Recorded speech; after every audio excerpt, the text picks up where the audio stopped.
மையமுடுகு நேயர்களுக்கு வணக்கம். நீங்கள் இணைந்திருப்பது மையத்தின் காலை நேர பிரதான செய்திகளுடன். முதலில் தலைப்புச் செய்திகள்.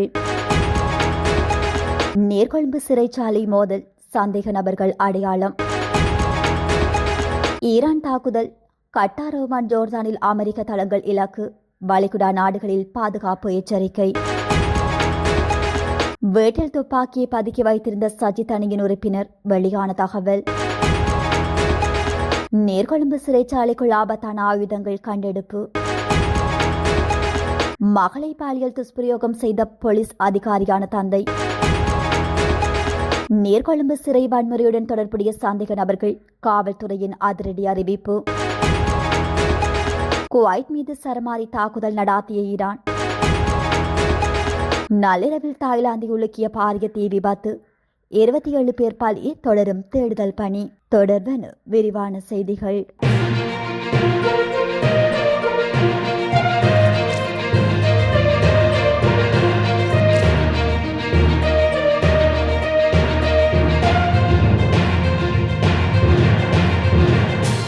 நீர்கொழும்பு சிறைச்சாலையில் இடம்பெற்ற மோதல் மற்றும் சிறைச்சாலை அதிகாரிகள் மீதான தாக்குதல் சம்பவங்களுடன் தொடர்புடைய அனைத்து சந்தேக நபர்களும் அடையாளம் காணப்பட்டுள்ளதாக காவல்துறை தெரிவித்துள்ளது.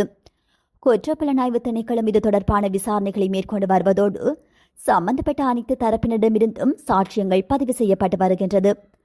போதைப்பொருள் கடத்தல் விவகாரம் தொடர்பாக கைதிகள் இரு குழுக்களுக்கிடையே ஏற்பட்ட மோதலில் சிறைச்சாலை அதிகாரிகள் உட்பட 100க்கும் மேற்பட்டோர் காயமடைந்தனர். துரதிருஷ்டவசமாக குறித்த சம்பவத்தில் 29 பேர் உயிரிழந்தனர். மோதலில் உயிரிழந்த சிறைச்சாலை அதிகாரிகளின் தலைகளில் கொடூரமாக தாக்கப்பட்டமை விசாரணையின் போது தெரிய வந்துள்ளது. மோதலை தொடர்ந்து கைதிகள் வேறு சிறைச்சாலைக்கு மாற்றப்பட்டு வருகின்ற நிலையில் எஞ்சியிருக்கும் 600 கைதிகளும் விரைவில் இடமாற்றம் செய்யப்படவுள்ளனர். உயிரிழந்த கைதிகளின் உடலங்கள் அனைத்தும் அவர்களின் உறவினர்களிடம் ஒப்படைக்கப்பட்டுள்ளன. உயிரிழந்த 8 சிறைச்சாலை அதிகாரிகளின் குடும்பங்களுக்கு தலா 5 லட்சம் ரூபாய் ஆரம்பகட்ட நட்டஈடு வழங்கப்பட்டுள்ளது. மேலதிகமாக தலா 20 லட்சம் ரூபாவுக்கு மேல் நட்டஈடு வழங்குவது குறித்து கவனம் செலுத்தப்பட்டுள்ளதாக சிறைச்சாலை ஆணையாளர் ஏசி கஜநாயக்க தெரிவித்துள்ளார். சிறைச்சாலை மோதல் மற்றும் அங்கு நிலவும் அதிக நெரிசல் காரணமாக ஏற்படும் மனித உரிமை மீறல்கள் குறித்து முன்னாள் மனித உரிமைகள் ஆணையாளர் பேராசிரியர் பிரதீப மகாநாமகேவ கவலை வெளியிட்டுள்ளார். அமெரிக்காவின் அண்மைய தாக்குதல்களுக்கு பதிலடியாக கட்டாரில் அமைந்துள்ள அல்-உடைட் அமெரிக்க வான்படை தளம் மீது தாக்குதல் நடாத்தியுள்ளதாக ஈரான் அறிவித்துள்ளது. இந்த விமான தாக்குதலில் தமது போர் விமானங்கள் மூலம் பராமரிப்பு நிலையம் மற்றும் கட்டளை கட்டுப்பாட்டு மையம் ஆகியவை அளிக்கப்பட்டதாக ஈரான் தெரிவித்துள்ளது. அதேவேளை ஓமானில் உள்ள அமெரிக்க கடற்படை வளங்கள் மற்றும் எரிபொருள் நிரப்பும் நிலையங்களை இலக்கு வைத்து தாக்குதல் நடாத்தப்பட்டதாக தகவல்கள் வெளியாகியுள்ளன. இதற்கிடையில் ஈரானிலிருந்து ஏவப்பட்ட ஏவுகணைகள் மற்றும் ட்ரோன் தாக்குதல்களை தமது வான் பாதுகாப்பு அமைப்புகள் மூலம் வெற்றிகரமாக முறியடித்து வருவதாக ஐக்கிய அரபு ராச்சியம் அறிவித்துள்ளது. பாதுகாப்பு அச்சுறுத்தல் மிக உயர்ந்த மட்டத்தை எட்டியுள்ள நிலையில் கட்டார் உள்நாட்டு அலுவல்கள் அமைச்சு மக்கள் தங்களது வீடுகளிலோ அல்லது பாதுகாப்பான இடங்களிலோ தங்கியிருக்குமாறும் உத்தியோகபூர்வ பாதுகாப்பு அறிவுறுத்தல்களை பின்பற்றுமாறும் தேவையற்ற பயணங்களை தவிர்க்குமாறும் அறிவுறுத்தப்பட்டுள்ளது. இதனிடையே பஹ்ரைனில் வான்வெளி தாக்குதல் எச்சரிக்கை சைரன்கள் ஒலிக்கப்பட்டதை தொடர்ந்து மக்கள் அமைதியை கடைபிடிக்குமாறு அந்நாட்டு உள்நாட்டு அலுவல்கள் அமைச்சு கேட்டுக்கொண்டுள்ளது. மேலும் அமெரிக்க தாக்குதல்களுக்கு பதிலடியாக ஜோர்தானில் உள்ள அமெரிக்க ராணுவ தளமும் தாக்கப்பட்டதாக ஈரான் தெரிவித்துள்ளது. பிரின்ஸ் ஹசன் கட்டளை மற்றும் கட்டுப்பாட்டு மையம் மற்றும் MQ-9 ட்ரோன் விமானங்கள் நிறுத்தப்பட்டிருந்த நிலையங்கள் தாக்குதலில் அளிக்கப்பட்டதாகவும் ஈரான் தெரிவித்துள்ளது. எனினும் ஈரான் வெளியிட்டுள்ள இந்த கோரிக்கைகள் தொடர்பாக அமெரிக்கா அல்லது சம்பந்தப்பட்ட நாடுகள் இதுவரை உத்தியோகபூர்வ உறுதிப்படுத்தலை வெளியிடவில்லை என்பது குறிப்பிடத்தக்கது. சட்டவிரோதமாக துப்பாக்கியை வைத்திருந்த குற்றச்சாட்டில் அம்பலாங்குட பிரதேச சபையின் ஐக்கிய மக்கள் சக்தி உறுப்பினர் அமித் சதுரங்க சமரநாயக்கு காலி மாவட்ட குற்றத்தடுப்பு பிரிவு அதிகாரிகளினால் கைது செய்யப்பட்டுள்ளார். நேற்று பத்தேகம தித்தலியாவில் உள்ள சந்தேக நபரின் வீட்டில் தங்கியிருந்த வேளையிலேயே அவர் கைது செய்யப்பட்டார் என போலீசார் தெரிவித்துள்ளனர். நீண்ட காலமாக பெறப்பட்ட தகவல்களின் அடிப்படையில் முன்னெடுக்கப்பட்ட இந்த சோதனையின் போது சந்தேக நபரிடம் சட்டவிரோதமாக வைக்கப்பட்டிருந்த ரிப்பீட்டர் ரக துப்பாக்கியொன்றையும் போலீசார் கைப்பற்றியுள்ளனர். கைது செய்யப்பட்ட சந்தேக நபர் தொடர்பான மேலதிக விசாரணைகளை காலி மாவட்ட குற்றத்தடுப்பு பிரிவு அதிகாரிகள் மேற்கொண்டு வருகின்றமை குறிப்பிடத்தக்கது. நேர்கொழும்பு சிறைச்சாலையில் கைதிகளும் அதிகாரிகளுக்கும் இடையே இடம்பெற்ற பயங்கர மோதலை தொடர்ந்து குற்றப்புலனாய்வு திணைக்களத்தினர் மேற்கொண்ட விசேட தேடுதல் நடவடிக்கையில் பெருமளவிலான கூர்மையான ஆயுதங்கள் மற்றும் இரும்பு கம்பிகள் கைப்பற்றப்பட்டுள்ளன. இந்த தேடுதல் நடவடிக்கையின் போது கூர்மையான ஆயுதங்கள் மற்றும் இரும்பு கம்பிகள் தவிர 1000க்கும் மேற்பட்ட தடிகளும் கம்புகளும் போலீசாரால் மீட்கப்பட்டுள்ளன என தெரிவிக்கப்படுகின்றது.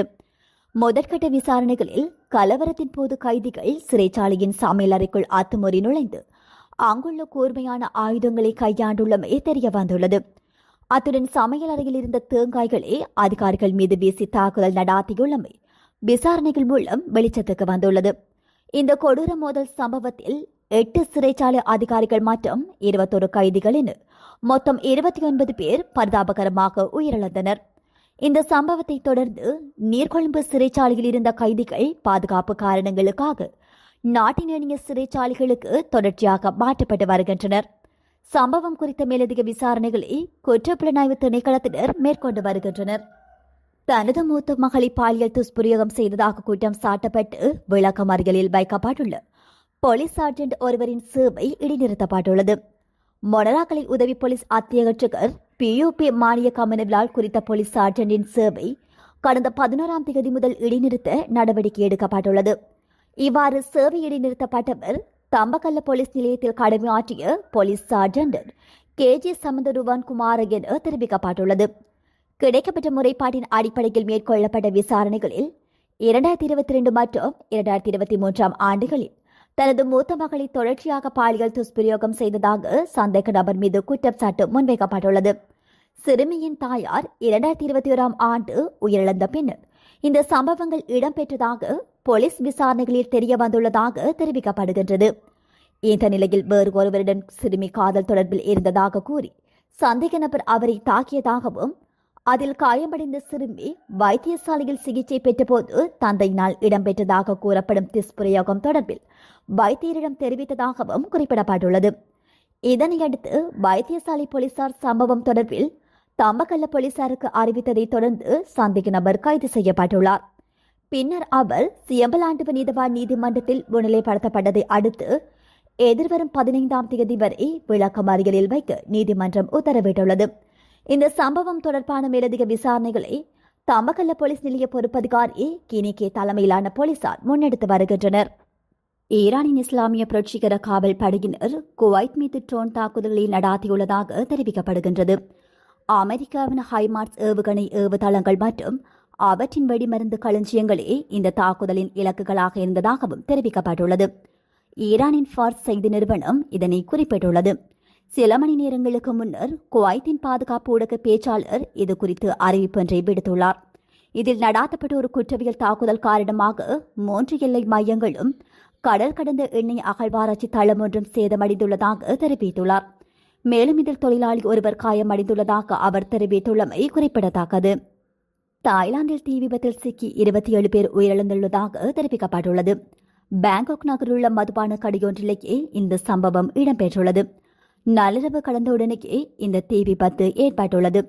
குறித்த இடத்திற்கு தீயணைப்பு படையினர் விரைந்த போது அங்கிருந்த வாடிக்கையாளர்கள் தீப்பிழம்புகளால் சூழப்பட்டிருந்த கட்டிடத்தின் முதன்மை வாயிலாக அலறி அடித்துக் கொண்டு வெளியே ஓடி வந்துள்ளனர். இந்த விபத்து தொடர்பாக உறுதிப்படுத்தப்படாத காணொலிகள் சமூக வலைதளங்களில் பரவி வருவதாகவும் தெரிவிக்கப்பட்டுள்ளது. தீ விபத்து குறித்து சம்பவ இடத்திற்கு வருகை தந்து பார்வையிட்ட தாய்லாந்து பிரதமர் அனுஷன் சான்விராகுல் ஊடகவியலாளர்களிடம் கருத்து தெரிவித்துள்ளார். இந்த விபத்தில் 27 பேர் உயிரிழந்ததை உறுதிப்படுத்தியதுடன் காயமடைந்த மேலும் பலர் சிகிச்சைக்காக மருத்துவமனையில் அனுமதிக்கப்பட்டுள்ளதாக குறிப்பிட்டுள்ளார். அத்துடன் தீ விபத்துக்கான துல்லியமான காரணம் குறித்து இன்னும் கண்டறியப்படவில்லை எனவும் இந்த விடயம் தொடர்பில் விரிவான விசாரணைகள் முன்னெடுக்கப்பட்டு வருவதாகவும் அவர் குறிப்பிட்டுள்ளார். சம்பவ இடத்திற்கு விரைந்த தீயணைப்பு படையினர் சுமார் அரை மணி நேர போராட்டத்திற்கு பிறகு தீயை கட்டுப்பாட்டுக்குள் கொண்டு வந்ததாகவும் தெரிவிக்கப்பட்டுள்ளது. மேலும் இந்த கோர விபத்தின் பின்னர் அங்கு வந்திருந்த பலரை காணவில்லை எனவும் இதனால் உயிரிழப்புகளின் எண்ணிக்கை மேலும் அதிகரிக்கக்கூடும் எனவும் அஞ்சப்படுகின்றமை குறிப்பிடத்தக்கது. இத்துடன் மையத்தின் காலை நேர பிரதான செய்திகள் நிறைவு பெறுகின்றன. நன்றி.